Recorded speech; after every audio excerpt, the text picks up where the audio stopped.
Good evening. Good evening, Juganto.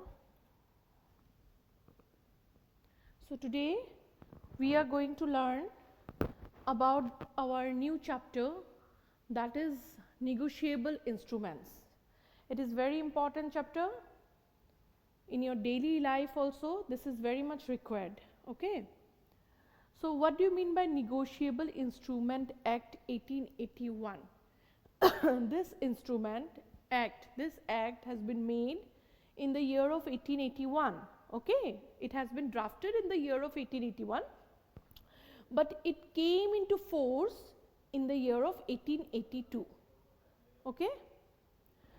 Now what is called negotiable? Negotiable means transferable. Okay, negotiable का मतलब क्या है? Transferable. ठीक है, ट्रांसफर एक आदमी से दूसरे आदमी तक आप ट्रांसफर कर सकते हो. Okay, negotiable means transferable and instrument means a document which should be in writing, a written document. Okay, so negotiable instrument means a written document which can be transferable is called a negotiable instrument. Okay, a written document which can be transferable is called a negotiable instrument. Fine. Then according to section 13, negotiable instrument means which are called the negotiable instruments. So according to section 13 of the Negotiable Instrument Act, promissory note, bills of exchange or check payable either to order or bearer is called negotiable instruments. कुन है negotiable instrument? कौन कौन सा है negotiable instrument? First one is promissory note. ठीक है. Second one is bills of exchange. Third one is check. You know about hundi? Do you know about hundi? What is called hundi? Because you know now the people, local community, local people sometimes they keep the money. कुछ people जैसे community में इकट्ठा होके वो लोग एक जगह में मनी को सेव करके रखते हैं, तो उसी के ऊपर मतलब इंटरेस्ट उन लोग को मिलता है, जब चाहिए वहाँ से लेते हैं. ठीक है. जैसे गुट, यू नो, गुट एक ही चीज़ है हुंडी के जैसा, खाली हुंडी को निगोशिएबल इंस्ट्रूमेंट में इंक्लूड नहीं करते हैं. ठीक है. Even the notes also, currency notes also we don't. Currency note में आप देखते हो ना, ऐसा लिखा रहता है कि पेबल टू बेयरर, ऐसा होता है ना, लेकिन उसको निगोशिएबल इंस्ट्रूमेंट में इंक्लूड नहीं किया जाता है. ठीक है, समझ में आया. लेकिन हुंडी को, अगर हुंडी अकॉर्डिंग टू निगोशिएबल एक्ट के अनुसार अगर उसको रखा जाए तो it can be called as the negotiable instrument. Okay, okay, fine. Hundi has the provision. Okay, exception. Hundi is not included in the Negotiable Instrument Act, but there are some exceptions. If it goes through the process of the Negotiable Act, then it will be called as negotiable instrument. Okay, fine. Now next one, what is called order? An order paper specifies the name of the individual to which payment of the instrument can be made.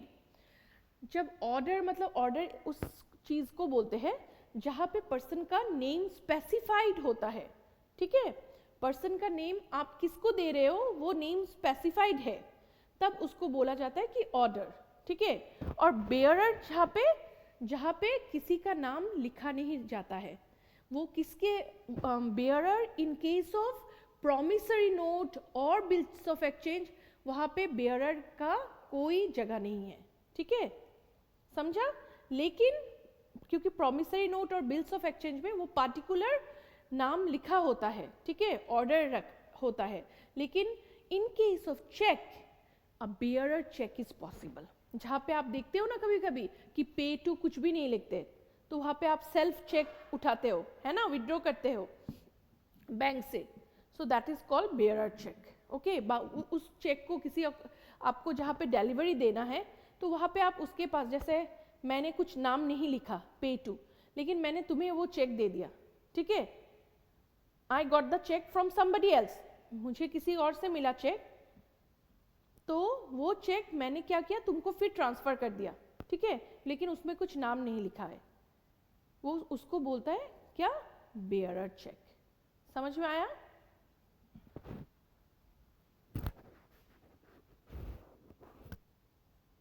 Do you want to write? No. Okay. Next, essential characteristics of negotiable instruments. What are the essential characteristics of negotiable instruments? First one is transferability. Transferability मतलब negotiable instrument को आप n number of times transfer कर सकते हो till its maturity. Okay? Till its maturity आप n number of times उसको क्या कर सकते हो, ट्रांसफर कर सकते हो, ठीक है, जब तक उसका मैच्योरिटी नहीं आता हो, मैच्योरिटी डेट तक उसको आप n नंबर ऑफ टाइम्स आप उसको ट्रांसफर कर सकते हो, ठीक है। Now transferability two types, endorsement in the written form, delivery, bearer instrument.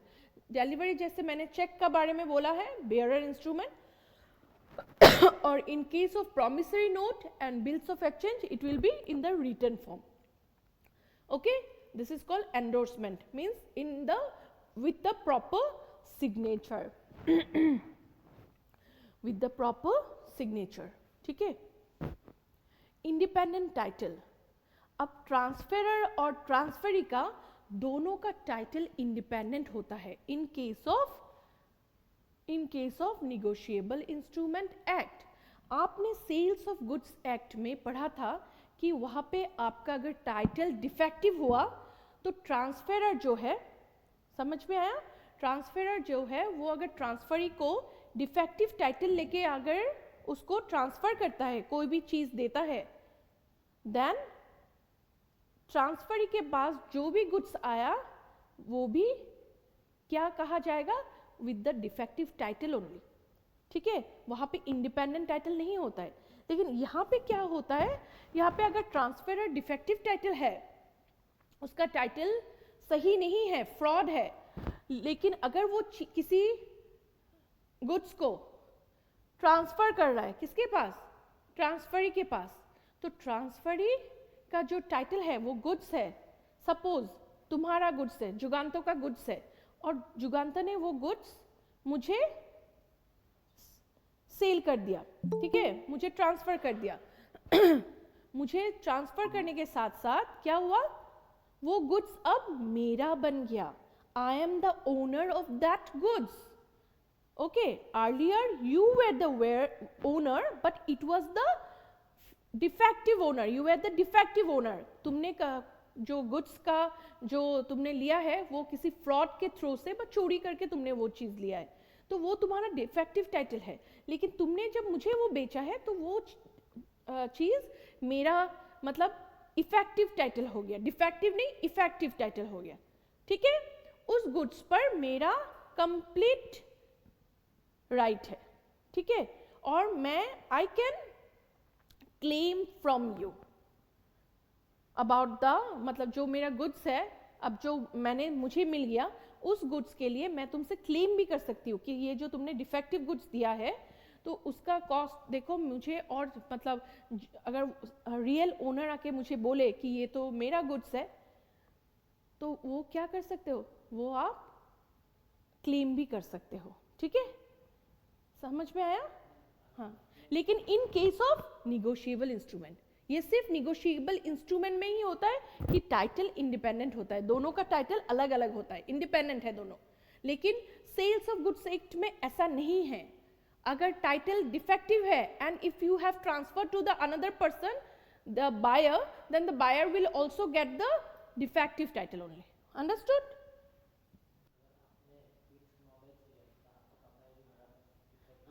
हाँ हाँ, हो जाएगा, then you need not to claim anything, understood? Now certainty. Certainty, what is the meaning of certainty?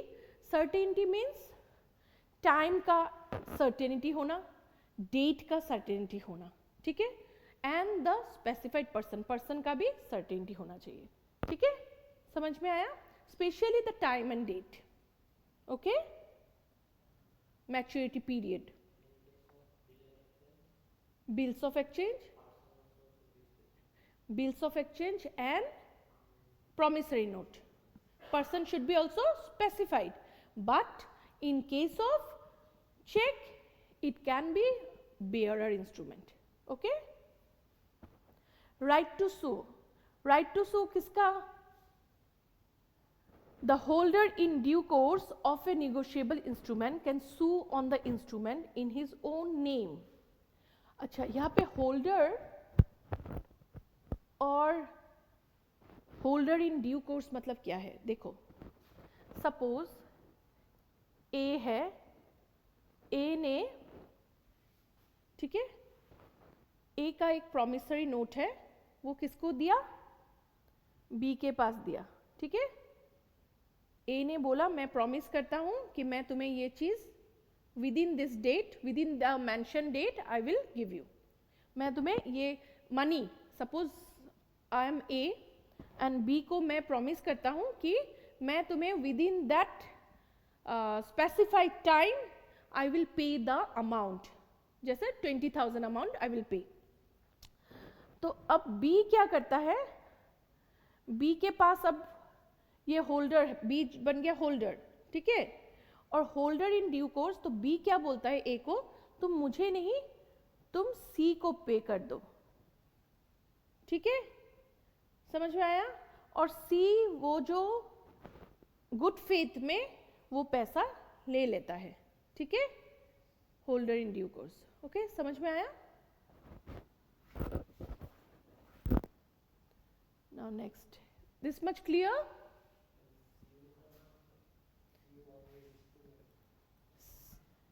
क्या क्या? सू मतलब फाइल, सू, राइट टू सू, किसका right होता है फाइल अ केस? हाँ हाँ, जैसे अगर कुछ नहीं मिला पीरियड के अंदर तो किसका, समझ, हाँ समझ में, मनी जो अगर। Next, parties, promissory note. अब प्रॉमिसरी नोट देखो, प्रॉमिसरी नोट में how many parties?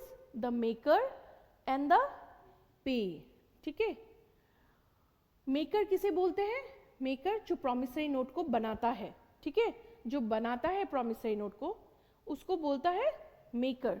The person who makes the promissory note and promises to pay, okay.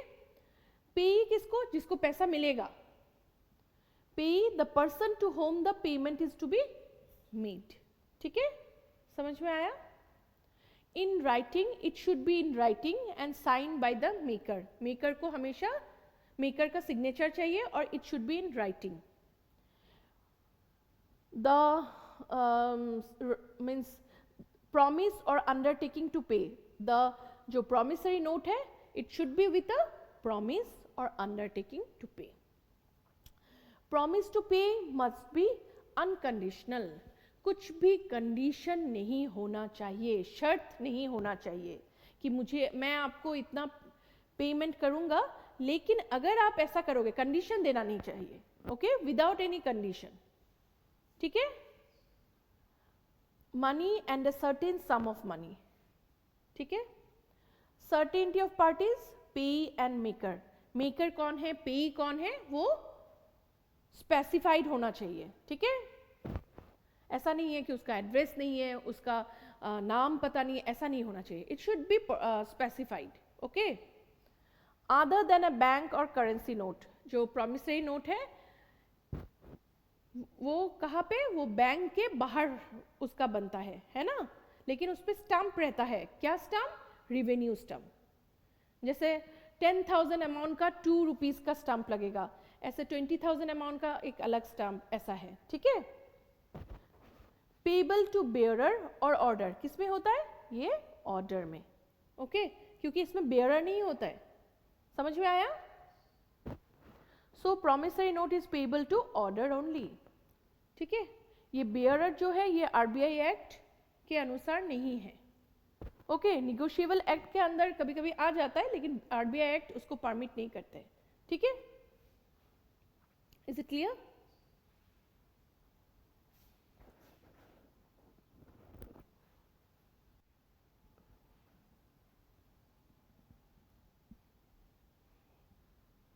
Now here you see how the promissory note has been made. ये एक promissory note हो गया, ठीक है। इस पे 60 days after the due date I promise to pay Mr. B. मैं promise कर रही हूँ to pay Mr. B और order, समझ में आया? इसमें order लगेगा क्योंकि इसमें नाम mentioned है, और order the sum of rupees 50,000 only. ठीक है, ओके। ये जो सिग्नेचर होगा किसका? मिसेस ए का। ठीक है, मिसेस ए कौन है? मैं हूं सपोज। ठीक है, और इनका सिग्नेचर होगा, जो मिसेस ए है वो बनाया है प्रॉमिसरी नोट, उन्होंने बनाया ना, उन्होंने प्रॉमिस किया, तो she will be the maker. और जिसको पेमेंट कर रहे हैं, किसको पेमेंट कर रहे हैं? मिस्टर बी को, तो बी बन गया पेई। हमेशा ये याद रखना, जिसको आप पेमेंट करते हो वो हमेशा कौन होता है? पेई होता है। ठीक है, चेक में क्या होता है कि जो चेक बनाता है उसको क्या बोलते हैं? ड्रॉयर। ठीक है, मतलब मैं ये, ठीक है, चेक का बारे में मैं बाद में बोलूंगी तुम्हें। ठीक है, पहले ये जान लो, फिर नहीं तो कंफ्यूजन आ जाएगा। इसमें देखा, मेकर कौन है? जो बनाता है, और पे कौन है? जिसको पेमेंट मिलता है। ठीक है, और वहां पे आपका क्या लगेगा? Stamp duty. स्टाम्प जो है रेवेन्यू स्टाम्प। ओके, और date should be mention and the place should be mention. There should be certainty of date and place. Okay, हाँ, समझ में आया? Is it clear?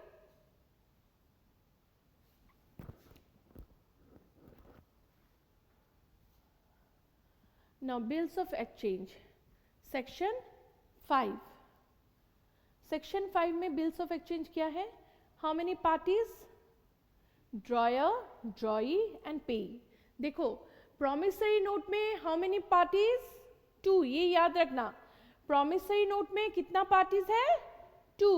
First one is the maker and second one is the payee. Okay? Maker and payee. और bills of exchange में 3 parties. Drawer कौन है? The person who gives the order to pay और who makes the bill. जैसे मैंने एक दुकान पे गया, मैं एक दुकान पे गई, ठीक है, दुकान पे जाने के बाद मैंने, जैसे जुगान तो तुम्हारा शॉप है, ठीक है, तुम्हारा शॉप में मैं गई और मैंने बोला कि जुगान मुझे एक लैपटॉप चाहिए। तो मैम, तो तुमने पूछा मैम आपको लैपटॉप कैसा चाहिए? तो मैंने बोला कि मुझे लैपटॉप i5 का चाहिए। ठीक है, तो तुमने मुझे दिखाया वैसा लैपटॉप। तो फिर मैंने बोला ठीक है, मैं पेमेंट कर दूंगा, तुम मुझे आज दे दो डिलीवरी, मैं तुम्हें 2 दिन बाद पेमेंट कर दूंगा।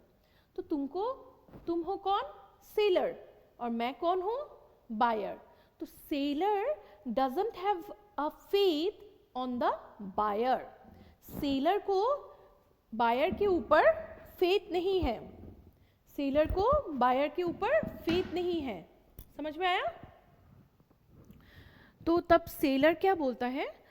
सेलर बोलता है कि मैम आपके ऊपर मुझे इतना ट्रस्ट नहीं है कि आप मुझे पेमेंट कर दोगे, तो मैं एक काम करता हूँ, मैं आपके लिए एक बिल्स ऑफ एक्सचेंज बना देती हूँ। समझ में आया? एक निगोशिएबल इंस्ट्रूमेंट बना देती हूँ। समझ में आया? उसमें क्या लिखा रहेगा? दैट यू हैव टू पे द अमाउंट। ओके, तो अभी बिल्स ऑफ एक्सचेंज किसने बनाया? सेलर ने बनाया। तो सेलर क्या बन गया? सेलर क्या बन गया? ड्रॉयर। समझ में आया? समझ में आया? Drawer. The person who gives the order to pay और हु मेक्स द बिल. तुमने मुझे, सेलर ने बायर को ऑर्डर दिया कि यू हैव टू पे this amount with in this specified time. Okay, and in that specified place. Okay, place and date has to be specified. There should be certainty of time and place, and the person should be same. promissory note नहीं. promissory note जैसे buyer और seller में promissory note कौन बनाता है? देखो, मैं promise करता हूँ, हाँ buyer, ओके, हाँ seller. समझ में आया? ड्रॉई. अब ड्रॉई कौन है? The person who is directed to pay. When the drawee accepts the bill he is called the acceptor. अब पेमेंट जो है बीच में एक आ गया. जैसे तुम सेलर हो और मैं हूं बायर. तो मुझे तुम्हें पेमेंट करना था ना. तुम कौन हो? तुमने बनाया बिल्स ऑफ एक्सचेंज. तो तुम कौन बने? ड्रॉयर. ठीक है, तो पैसा किसको देना था? मुझे तुमको देना था. मैं कौन बन गई? हाँ, मैं कौन बन गई? हाँ, ड्रॉई. ठीक है, मैं बन गई ड्रॉई. ठीक है, समझ में आया ना? परफेक्ट. तुम कौन हो? Dryer. The person who prepares the bills of exchange, that person is called as the drawer. Fine.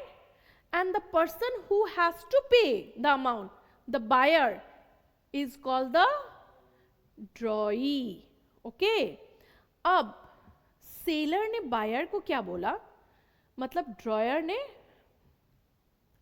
ड्रॉई को बोला कि मैम एक काम कीजिए, आप मुझे पेमेंट नहीं देना है, आप मेरे बदले आप सी को पेमेंट कर दीजिए. ठीक है, एक ही लेटर में, मतलब एक ही बिल्स ऑफ एक्सचेंज में दोनों का डेप्ट फुलफिल हो जाता है. समझ में आया? यही चीज है जो मतलब बिल्स ऑफ एक्सचेंज जो एक ही लेटर के अनुसार, मतलब एक ही बिल्स ऑफ एक्सचेंज के थ्रू से, एक ही निगोशिएबल इंस्ट्रूमेंट के थ्रू से दोनों तरफ टू पार्टीज का डेप्ट फुलफिल हो जाता है, कंप्लीट हो जाता है. ठीक है, समझ में आया? समझ में आया ना? तो पे कौन बन गया? सी. ओके. और अगर सपोज तुमको, जैसे बायर, मुझे तुमको पेमेंट करना था, तुमने थर्ड पार्टी का नाम नहीं लिया, तो तुम कौन थे? पहले बिल्स ऑफ एक्सचेंज बनाया, तुम ड्रॉयर थे. अब पेमेंट मुझे करना है, तो मैं कौन बन गया? ड्रॉई. और पेमेंट किसे करना है? तुमको. तुम तो ड्रॉयर थे, तो तुम पे भी हो सकते हो. समझ में आया? अगर तुमको पेमेंट डायरेक्टली मुझे करना है. समझ में आया? Is it clear? मतलब जिससे ही जो भी आदमी पेमेंट को रिसीव करेगा, मनी को रिसीव करेगा, वही पर्सन कौन बन जाता है? पे. Is it clear? Any doubt? Now a bills of exchange must be in writing. ये क्या होना चाहिए? हमेशा रिटन डॉक्यूमेंट होना चाहिए. ठीक है. It must be dated. Date रहना चाहिए, ड्यू डेट, मैच्योरिटी डेट. ठीक है. It must contain an order to pay a certain sum of money. Order रहना चाहिए. ओके, कि मैं तुम्हें ऑर्डर दे रहा हूँ. सेलर ने बायर को ऑर्डर दिया ना कि आपको ये अमाउंट पे करना है. The money must be payable to a definite person और to his order to the bearer. Okay. Containing an unconditional order. Condition नहीं रहना चाहिए. ओके. इतने तक समझ में आ गया? कोई डाउट है? ड्यू डेट और मैच्योरिटी डेट सेम है. ठीक है. अगर ऐसा भी हो सकता है कि आफ्टर द ड्यू डेट, तब उस दिन मैच्योरिटी होगा. 60 days after the due date. मतलब ड्यू डेट कब हुआ? 60 days after the due date. जैसे डेट हुआ ना, उसका 60 डेज बाद। ड्यू डेट मतलब जो टाइम लिखा रहता है उसका ड्यू, वो है ड्यू डेट, उसके बाद 60 डेज आफ्टर। ठीक है, समझ में आया? और जो प्रॉमिसरी नोट है और बिल्स ऑफ एक्सचेंज, दोनों में 3 डेज का ग्रेस पीरियड दिया जाता है। ठीक है, ये याद रखना। ये इन केस ऑफ प्रॉमिसरी नोट और बिल्स ऑफ एक्सचेंज में ही है कि देखो ग्रेस पीरियड जो है ना वो चेक में नहीं होता है। ठीक है, चेक का मैच्योरिटी 3 मंथ्स होता है, और जो बिल्स ऑफ एक्सचेंज है और प्रॉमिसरी नोट में उसमें 3 डेज का एक्स्ट्रा ग्रेस पीरियड होता है। ठीक है, is it clear?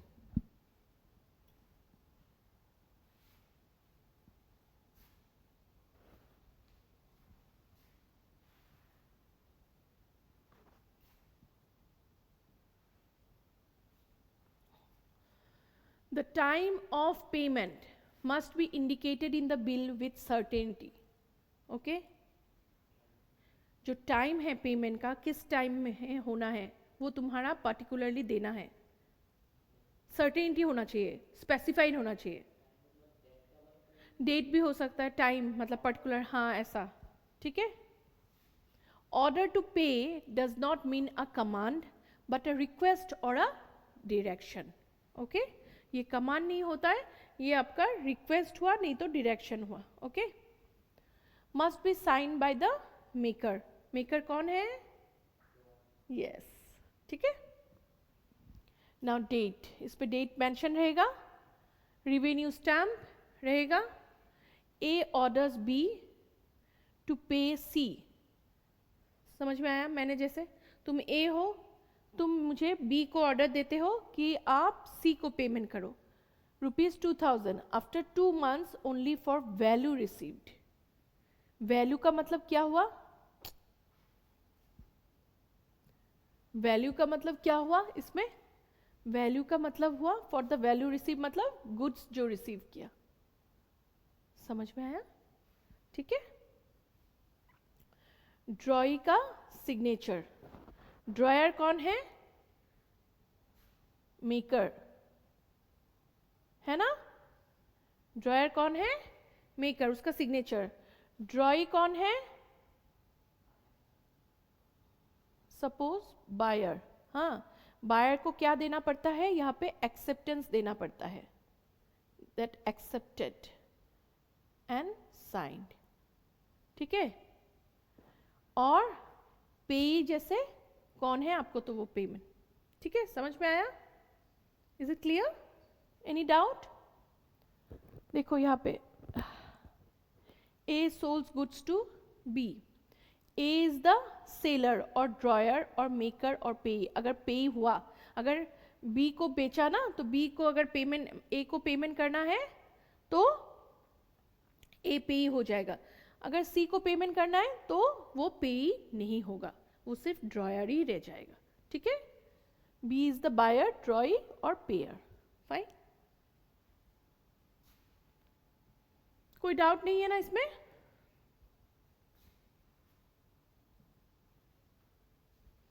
Now difference between the promissory note and bills of exchange.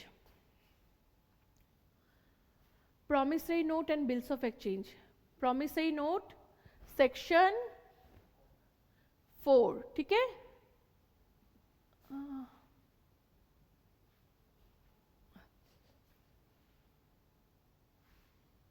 Promissory note section 4, bills of exchange section 5, ही याद कर देना। ठीक है।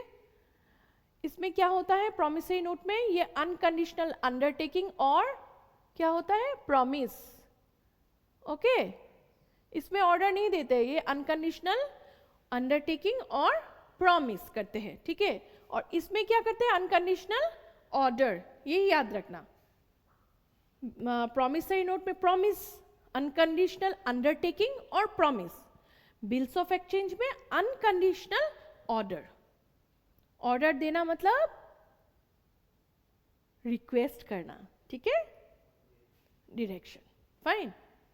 देखो मैं जब पढ़ाती हूँ ना तुम लोग को, तो तुम लोग घर पे जाके थोड़ा देखो, उतना ही तुम लोग को हो जाएगा. देखो it is the in your exam it is coming only MCQ.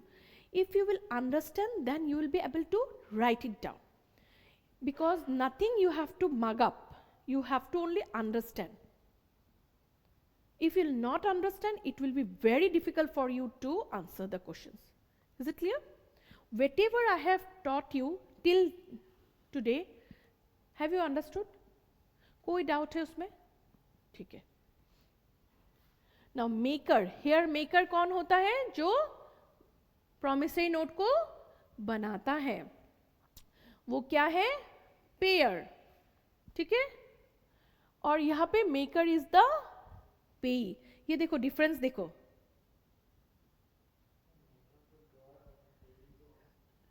नहीं समझो. जस्ट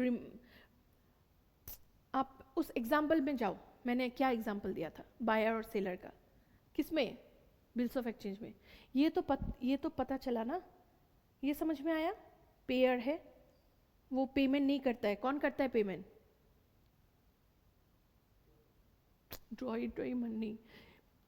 प्रॉमिसरी नोट में दो पार्टीज होता है, एक है मेकर, एक है पेई. हो गया खत्म. इसमें कितना पार्टीज होता है? 3. इन केस बायर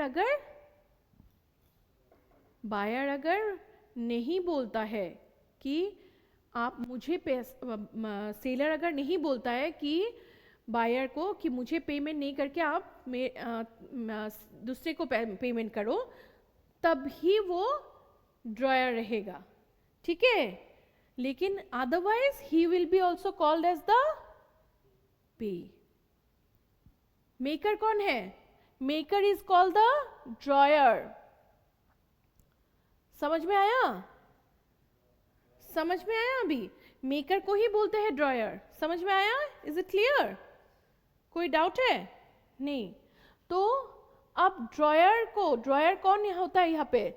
सेलर होता है या नहीं?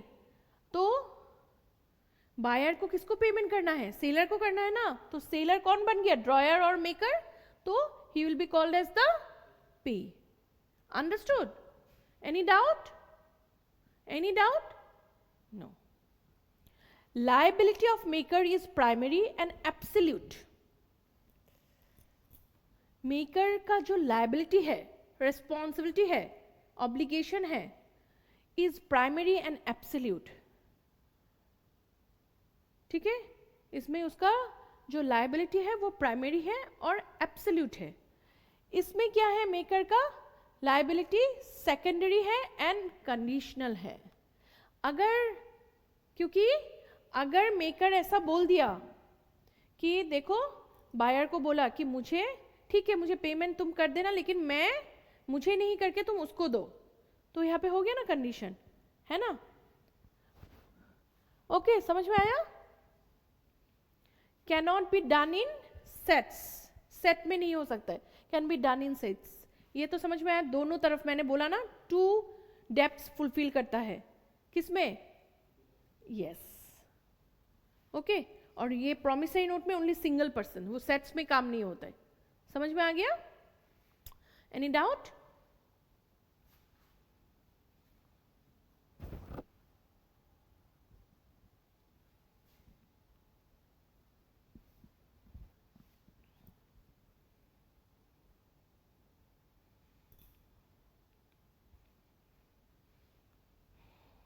चेक हो गया. हम लोग दोनों पढ़ लिए.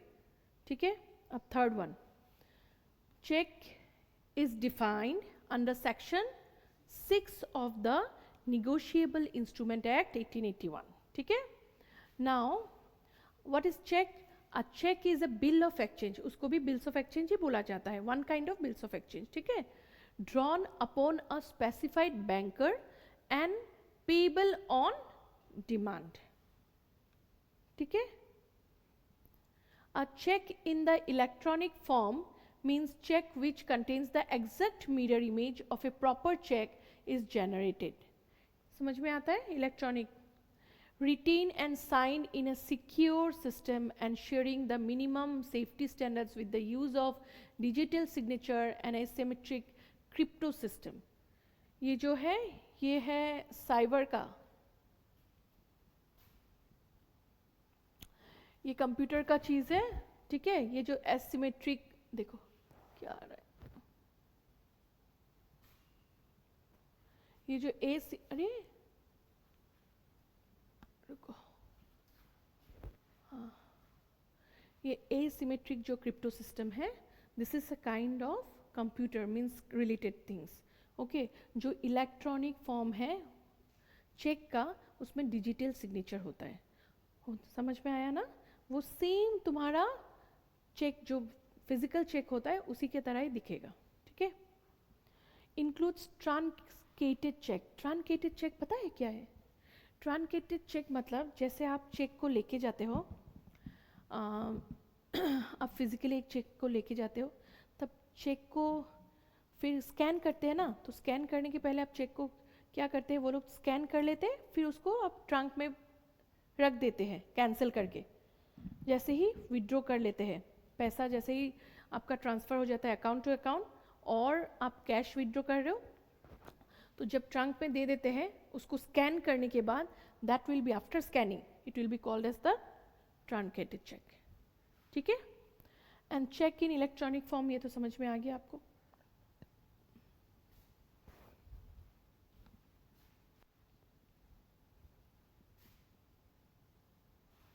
Now here you see parties, इसमें भी कितना पार्टीज हो, बिल्स ऑफ एक्सचेंज में कितना पार्टीज है, 3, ठीक है।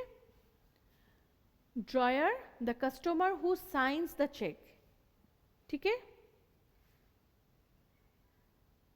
जो साइन करते हैं। जैसे मैं चेक बना रही हूँ ना, तुम्हारे नाम में मैंने चेक एक बनाया, तो मुझे साइन करना है ना, सिग्नेचर करना है, तो आई एम द ड्रॉयर, समझ में आया। Drawee, the bank on whom the cheque is drawn, जिस बैंक के पास मैंने दिया, जो बैंक का नाम लगा होता है ना, जैसे मैं SBI का बैंक का चेक दे रही हूँ, तो SBI कौन बन गया, ड्रॉई, समझ में आया। SBI कौन बन गया, ड्रॉई।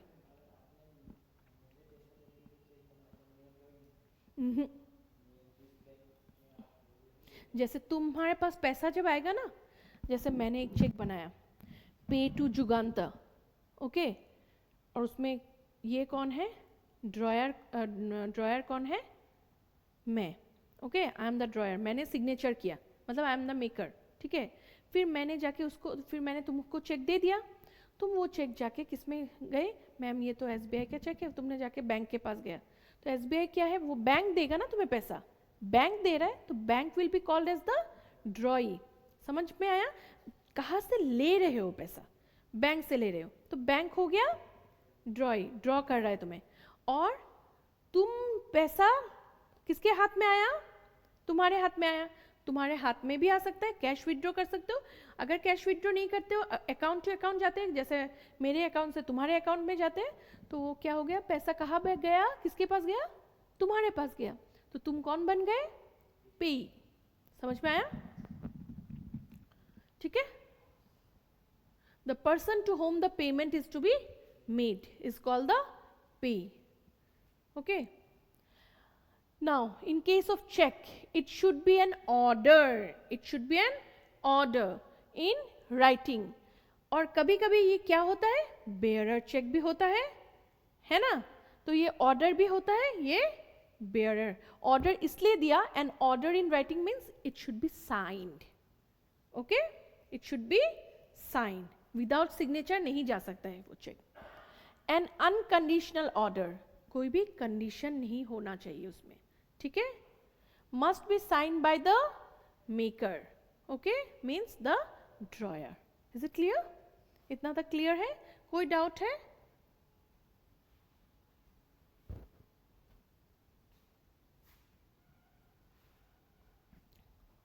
Next, must be specifically mentioned in figures and words.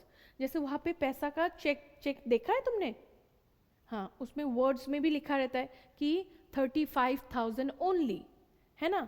फिर नीचे एक बॉक्स रहता है, उसमें आप 35,000 ऐसे करके देते हो ना, ऐसे देखो 35,000 होता है ना, ऐसे आपका बॉक्स में लिखा रहता है ना।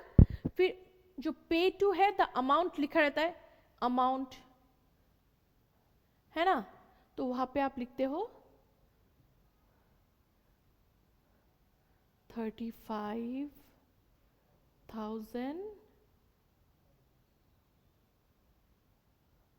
ओनली। इज इट क्लियर, है ना। क्योंकि ताकि उसमें कुछ ऐड किया ना जा सके, द एक्चुअल अमाउंट। ओके, समझ में आया। This is the actual amount, that's why it has been written as only. ऐसा भी तो लिखा हो सकता है ना, जैसे मैंने लिख दिया 35,000, ठीक है। सपोज किसी ने फ्रॉड करके ये काट के 35,500 लिख सकते हैं या नहीं, हाँ, समझ में आया, इसलिए ओनली लिखते हैं। Fine. Now next, may be a bearer और ऑर्डर चेक, ये तो पता चल गया। बेयरर मीन्स विदाउट नेम, ठीक है, without name. Order cheque means specified name.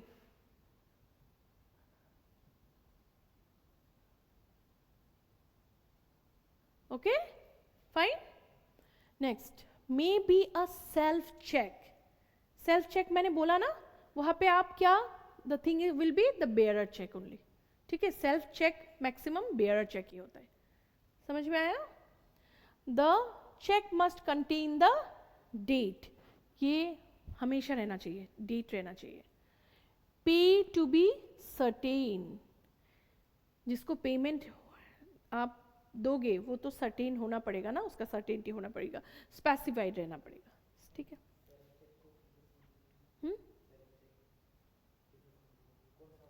Self check जैसे मुझे पैसा चाहिए, आई नीड अ मनी, मुझे अभी 20,000 चाहिए। मैं गई, कहाँ पे गई, पहले मैं गई एटीएम में गई। एटीएम में मैंने जाके देखा कि एटीएम तो बंद है, अब मुझे अर्जेंट पैसा चाहिए, मैं क्या करूं। तो मैं साथ साथ बैंक में गई। बैंक में जाके मैंने चेक लेके गया, तो चेक मेरे ही अकाउंट से, वो सेल्फ चेक, जब मेरे नाम से मैंने नहीं लिखा, सेल्फ चेक है वो, मतलब कोई भी नाम लिखा हुआ नहीं है, वो मेरे ही नाम में वो क्या होगा, निकालना, विड्रॉ। तो मैं वो अपने ही लिए पैसा निकालूंगी। नहीं, you have to give.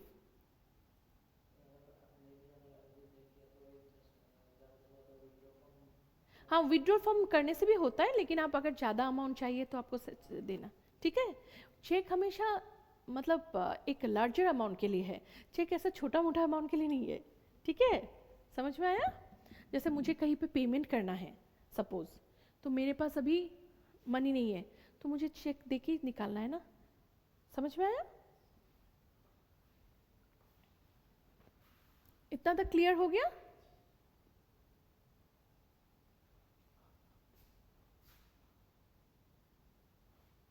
Now, see the difference. Bills of exchange and check. Bills of exchange is defined under section 5, okay? And check is defined under section 6. Can be drawn on anybody, कोई भी आदमी के ऊपर। Can be drawn on anybody, किसी भी, जो कोई भी आदमी के ऊपर आप मेंशन क्या रहेगा, है ना। Can be drawn only on specified banker, समझ में आया। इसमें तो बैंक का काम नहीं है ना, इसमें तो बैंक का ही काम है, ये विदाउट बैंक चलेगा नहीं, वही है। इसमें तो जो ड्रॉई है वो क्या होता है, वो तो बैंक नहीं रहता है, और इसमें जो, हाँ, समझ में आया। Payable on maturity, payable on demand. 3 days of grace is allowed if not paid during maturity. अगर मैच्योरिटी के साथ साथ आपने पेमेंट नहीं किया तो आपको 3 days का ग्रेस मिल सकता है, लेकिन यहाँ पे ग्रेस नहीं मिल सकता है।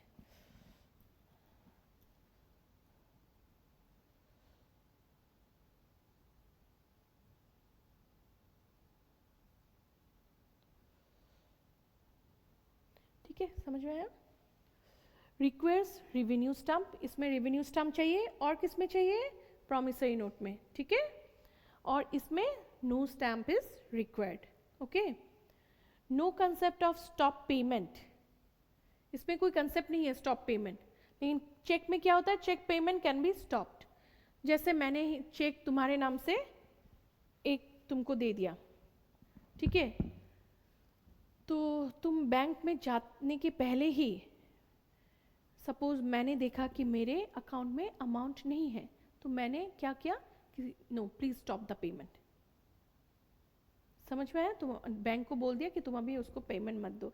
बट ऐसा पेमेंट नहीं, जैसे सपोज मैंने जाना कि तुम्हारा मतलब कुछ में प्रॉब्लम है बा कुछ ऐसा ठीक नहीं है, फ्रॉड है, कुछ ऐसा है, तो I can stop the payment, okay. नहीं, डिमांड तो है, मैंने तो डिमांड दिया, ऑन डिमांड है, ऑन डिमांड है, लेकिन पेमेंट में इन बिटवीन स्टॉप कर सकती हूँ, ठीक है।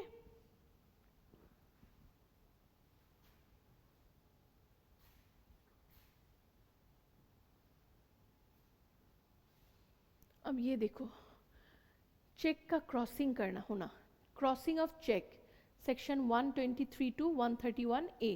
अ cheque may be an open cheque और ए क्रॉस चेक। जैसे ऐसा चेक है ना, तो यहाँ पे पे टू लिखा रहता है ना, तो यहाँ पे क्रॉस रहना। क्रॉस का मतलब क्या है? अगर क्रॉस रहेगा मतलब वो अकाउंट टू अकाउंट ट्रांसफर होगा, वो आप विड्रॉ नहीं कर सकते हो, कैश विड्रॉ नहीं कर सकते हो। अगर वहां पे क्रॉसिंग नहीं रहेगा, ओपन रहेगा, तो मतलब तुम बैंक से जाके तुम कैश विड्रॉ कर सकते हो, okay. Is it clear? In an open cheque payment may be obtained in cash, समझ में आया? In a cross check, the amount will be credited to the account of the customer of a bank, okay? Account to account transfer होगा। The act of drawing two diagonal or transverse parallel lines on the face of a check is called crossing of check, इसके तरह, ठीक है। Banker not to pay money across the counter, इसका मतलब क्या है? जब क्रॉसिंग ऑफ चेक हो गया, बैंकर का क्या लाइबिलिटी आ जाता है कि द बैंकर शुड नॉट पे the money across the counter. Counter में आप बैठ के बैंकर को पेमेंट नहीं करना है, ठीक है।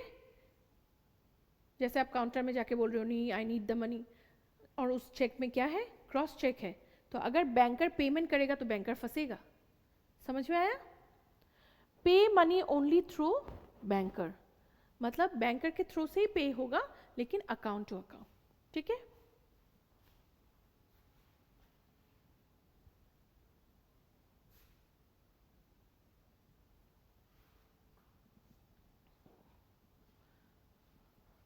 अच्छा, ये जो है ना जनरल क्रॉसिंग, स्पेशल क्रॉसिंग, और कितना बाकी है? स्पेशल क्रॉसिंग और जनरल क्रॉसिंग, बस इतना ही बाकी है। और इनकोएट इंस्ट्रूमेंट, ये मैं तुम लोगों को कल, अगर मुझे क्लास मिलता है तो मैं कल पढ़ा दूंगी, और अगर कल नहीं मिलता है तो मैं वेडनेसडे को पढ़ा दूंगी, ठीक है। Okay, thank you. I am winding up the class here. Thank you so much.